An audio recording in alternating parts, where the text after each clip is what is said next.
And now we have yet another one, a central bank, a former hawkish central bank turned dovish. The Reserve Bank of Australia did not want to cut rates entering this year, more concerned about inflation pressures and all that. But after a string of bad economic data, a couple months ago, the Reserve Bank of Australia became the last major central bank to join the rate cutting cycle. And when it did, they said, look, we're only doing maybe the one cut. This could be the entire program that we have this year and next year. We're not going to get into a series of rate cuts because the Australian economy tends to be one that is insulated from downturns anyway. Plus, we're still concerned about tariffs and consumer prices and all that. Fast forward a couple months to just this past week, not only did the Reserve Bank of Australia cut by 25 basis points for the second time in a row, they also mentioned the head of the Reserve Bank of Australia, Michelle Bullock, mentioned to the press that they were discussing a 50 basis point rate cut.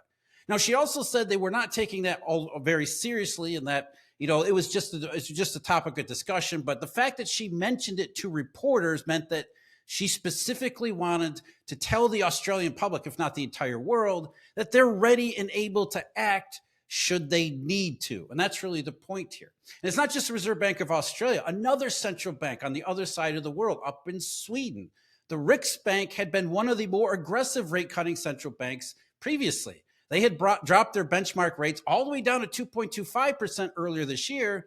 But then, like everyone else, they said, that's it. We're done. We're at 225. We don't need to go any lower. In fact, their forecast for the next couple of years said no more rate action from us until just the past couple of weeks. Now, central bank officials in Sweden are saying, well, maybe we need to cut once again. Economists are penciling in a rate cut at their next meeting next month. And the marketplace is forecasting there's going to be more rate cuts in Sweden. And as the Reserve Bank of Australia Bullock said, the world has changed. The world has changed, Steve. Did you get the memo? Central bankers that said, we're inflation, we're inflation, we're inflation. Outside of the Federal Reserve, they're now saying, whoa, weakness, weakness, weakness. They're going to blame it on tariffs and trade policy uncertainty. But it's really the fact that they're changing their tune and doing so much is really, it's one thing to really pay attention to, because even central bankers are saying, we want to talk about inflation. We're more worried about inflation, but this other stuff over here, that's got our attention.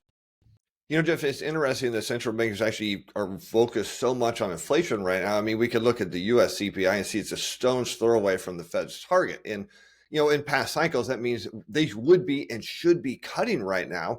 And yet we heard from Waller this week being like, hey, we're probably going to cut, but not till later this year. But it's in the cards. And, I think the big shock here is inflation expectations have just gone vertical because consumers have bought into not only is there going to be a trade war, price shock, but there's this view that over the next 5 years that it's just going to continue at some ridiculous rate of inflation. Yet in practicality, what are we hearing from Walmart? Well, we like to raise prices and we're probably going to have to raise some prices, but boy, we really don't want to. Home Depot and Lowe's saying, look, we're really not raising prices and we don't want to. Amazon saying we're not seeing it. Target saying, look, we're going to have to, but don't want to either. So you're hearing all of these people start to say, look, price pressure that everybody thinks is coming isn't coming. Problem again is everybody wants to believe it. Central bankers want to believe it. So they're so fixated on this inflation story that, Jeff, they're missing the real picture is that the global economy is slowing and continuing to decelerate. And you and I know that you can have transitory bouts of inflation. We can go back to the lead into the great financial or global financial crisis where we saw energy prices drive the CPI up. At the same time, the global economy was clearly decelerating and slowing down. What happens? Price pressure becomes transitory, inflation turns into disinflation and sometimes outright deflation. And yet the central bankers, they think they know it's coming, but they don't want to tell people because the worst thing they could do right now is panic. Yeah, I think that's the important point here is that central bankers normally would look at these price changes and say inflation, inflation, inflation, but they're finally seeing, the weakness that you just said and saying, look, if prices go up, we hear this from all these retailers and companies, and it's not just retailers, it's companies up and down the supply chain. We can't afford increasing costs. So like you and I have been saying all along, some of these central bankers, not all of them, the Fed is the one outlier here. And there's a couple others like the Bank of Canada and the Bank of England. But by and large, the vast majority of central bankers around the world are tilting dovishly because of what Steve just said, which is if prices do go up even just a little bit, it's not going to lead to some 1970 style out of control inflation. It's going to lead to the exact opposite. And that's the reason why Michelle Bullock, the head of the RBA, said, yeah, we're talking about a 50 basis point rate cut. And also the RBA also said that, look, we believe that consumer price pressures, those outside of the tariffs, those are done. We're not going to worry about inflation anymore under our terms. If we do see a price shock, it's going to be a price shock. And the result of that price shock is going to be a drop off in demand because even the central bankers are now coming around outside the Fed to the idea that any increase in prices, people just can't afford it. Businesses, consumers, doesn't matter where it is. And the inevitable result is not inflation. It's not sustained price increases. It's a drop in demand that risks, as demand goes lower and volumes go lower, that really does risk triggering layoffs and job cuts and all the nasty stuff that we associate with traditional recessions.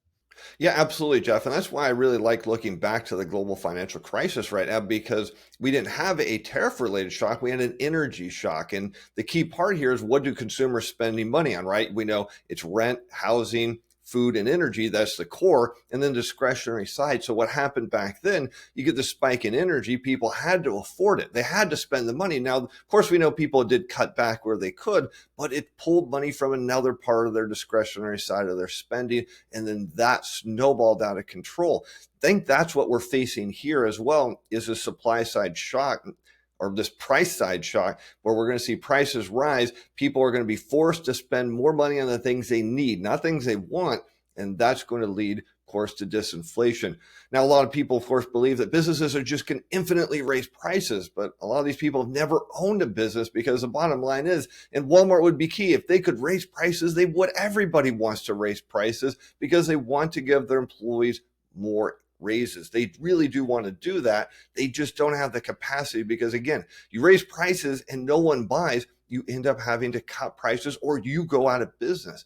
And I think that's what a lot of people don't realize. There's a ton of small businesses right now, Jeff, that have been just struggling at the margin for year after year. We can go back to 2022 and see the struggle is very real for them. They would love to raise prices. They can't. Everybody knows. The only problem is, at the same time we're seeing this, more and more businesses are saying, look, demand is going down. We're not laying people off yet. And that's very clear. We clearly see that in the continued claims data and the initial claims data, but they are starting to cut hours.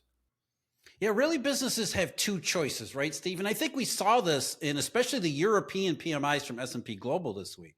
What the Europeans said is, we see both of these choices. Manufacturers are responding to input costs going up by taking the hit, right? Because that's one of the options. If your input costs go up, you just say, okay, I'm going to take the hit to my bottom line. I'm going to hope that I have enough margin that I don't lose too much on this, in the hopes that, okay, we go through a short run price change, everything kind of settles out, and then we haven't fired anybody, and we're prepared to take on the recovery that shows up on the other side of it. That's one way you can handle this, is that you take the price hit because you know what happens if you don't. And that's the other side of it. The European PMIs from S&P Global for services, they fell sharply, largely because service providers in Europe didn't do what manufacturers did. They did raise prices, and the result was, predictably, the drop in volume. So the service, I think it was the activity index in Europe, was the lowest it's been since 2022, in the immediate aftermath of the last price shock in oil prices. So that's really what businesses are facing. They're facing these two unappealing choices. We can take the hit and hope it's in the short run. We won't raise prices. We'll lose it on the margins, and we'll hold as many workers as we possibly can, just hoping it's short run. Or if you don't have that kind of margin, like European service providers, you're just going to bite the bullet, raise prices, and hope that volume doesn't fall off as much as you're afraid of. But that's really what a lot of these sentiment surveys are saying, especially from consumers. What they're saying is, when this stuff starts to hit, we know that we can't absorb even a small price increase, which is why consumer sentiment has gone down so sharply. And then the European PMIs and the activity that's going on there just proves the point. It doesn't really matter what tariff rates are. Any increase in prices and any increase in cost pressures are going to lead to one of two options, neither of which are appealing. Now, you and I know that this doesn't actually mean anything, but in the central banker's mind, if they were to cut rates and inflation went up, that they would be looked upon as stoking the inflationary fires by easing monetary policy. Again, we know that it doesn't have that actual effect, but they don't want that perception. So now they're in a really pickle here. They've got to keep rates fairly high. At the same time, they're watching the economy decelerate. So they got to give a little bit where they can and then tell people, look, just like the Reserve Bank of Australia said, hey, we're doing a quarter basis point, but we were really talking about 50 because if things get worse, that's going to be on the table. Yeah, what the Reserve Bank of Australia doing, like the Swedish bank, is look, they're trying to send the message, and we were laughing about this before we started recording, a forward guidance. That's what they call this. What they're really doing is trying to send a message to the markets, to the economy, to the rest of the world saying, look, if things get bad, we're not saying they're going to get bad, but if things get bad, we're here, we're ready, we're going to support you with massive rate cuts if we have to. And remember, none of this stuff works, but a lot of people buy into this.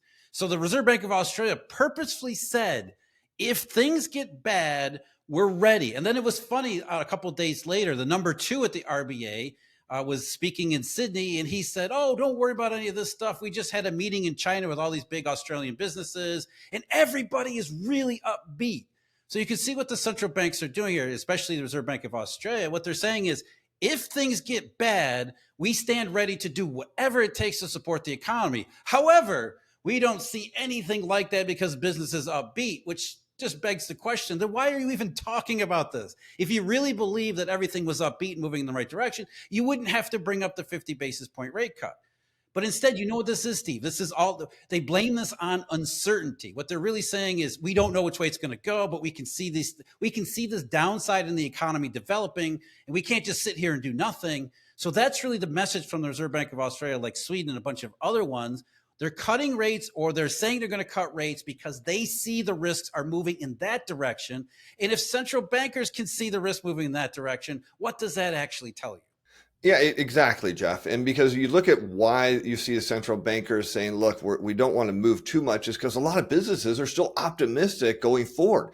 It's just interesting. They think this is just a temporary slowdown. As soon as the trade war is resolved, and I'll go on the record saying if it is resolved, because who knows what the real outcome is going to be, that the life goes back to normal. But, we continue to talk about this payback period. You keep pulling all this demand forward. At some point, you're going to hit an air pocket, but businesses keep saying, not going to happen. We're very optimistic as soon as this and everything returns to normal, because they have realized very clearly, if it doesn't return to normal, they're going to have to lay off because they can't continue to extend this out any longer. Their finances just aren't really there. So this is a big challenge as we look what's going on. Central bankers looking to businesses. Meanwhile, what are consumers saying in the surveys? No, the exact opposite. They're saying, look, our finances are bad. Our job outlook is bad. In fact, things at my current job aren't looking too good either. And they're worried about their finances. They're cutting their spending. And that is just going to have a shock through the economy. Not sure it's really completely shown up in the data yet, but I imagine here in the weeks, maybe in a month to come, we're going to get more perspective that consumers really have pulled back. And when that happens, maybe at that point, we'll see the tune change from the central bankers and, of course, businesses. Yeah, I think one of the other PMIs that really, you talked about the payback on the US side, the manufacturing PMI for the US. While that one increased, it was one of those artificial, this is not what's really happening increases. And one of the indexes that really, I mean, I know you flagged it too, the inventory index, input inventories rose at a record pace. And understand what that implies here. They were not bringing in inventories to meet some huge increase in demand. What they're doing is stockpiling as much as possible while they can. And so what that means is that resource economies like Australia, they know what's coming next. What's coming next is, okay, we sent a bunch of stuff to the United States and China and elsewhere around the world. They have all these inventories. They're going to go for a couple month period where they draw down inventories, which means they don't need anything from us. So the Reserve Bank of Australia and the Australian position in all of this, I think really the US PMI manufacturing and the inventory number really shows the downside that these economies are facing. And because they're facing it, more directly, like Australia being a resource heavy economy, they don't have the luxury of like the Federal Reserve saying, oh, we might have some inflation or not. They see the downside. They see the payback. They see what is essentially an air pocket. If these numbers are correct, if we have record input inventories in the U.S., what's it going to be like in other places around the world? So the Australian economy is facing at the very least, a short run period where just everything dries up. But as you and I, Steve, we talk about this all the time. It's not just resources. It's not just like iron ore producers. It's going to be everyone in the supply chain. And it's not just going to be the manufacturing economy. It's also the services economy, as we talked about before here with Europe. They try to raise prices. People can't afford it. That disappears too. And it leads to the self-reinforcing spiral where you have all of the stuff just, business drying up, the economy just falling back, demand just disappearing because it was all pulled forward all at the same time. So the central bankers are telling you, we're starting to really sweat over this potential because we can see all of these things really starting to combine together. Yeah, Jeff, and if it was really the consumer just panicking and kind of just overreacting to this, then that would be one thing. But what are we seeing from the consumer's perspective? We do know their hours worked are getting cut. We do know that their wage increases are shrinking. We know their debt levels are fairly high and the costs of those debt levels are high. We know rents are still increasing. Energy prices have abated a little bit, so as well as food prices, but other costs are going up as well. Not to mention, you start to see things like the delinquency rate continue higher. We heard from Klarma this week. They charge 0 interest loans on effectively 4-pay deals. And what's happening? People are defaulting on them, which is a big sign that, yes, okay, at some point, maybe this all gets resolved and everybody's happy. The fact that the U.S. consumer or even consumers around the world have been stockpiling cash, paying down their debt, or just waiting for prices to come back to a place they want to come out and spend is absolutely not going to happen. Yeah, it doesn't matter if they're trade deals or not. And I agree that there's a substantial risk that trade deals don't get done, especially from some of the more contentious trade partners like Japan. You wouldn't think Japan would be, they're a very friendly government, but even if they agree to a lot of things in principle, it's a complicated trade situation that can't just be hammered out in a couple of days. So best case scenario, we do get some trade deals, but it doesn't cover everything. Prices are going to go up. And honestly, it's just one more negative and too many negatives. We have all of these cyclical processes that are moving in the wrong direction. You just mentioned, yeah, it's a late cycle piece of behavior, right? When you have buy now, pay later defaults start to go up, that's late cycle behavior.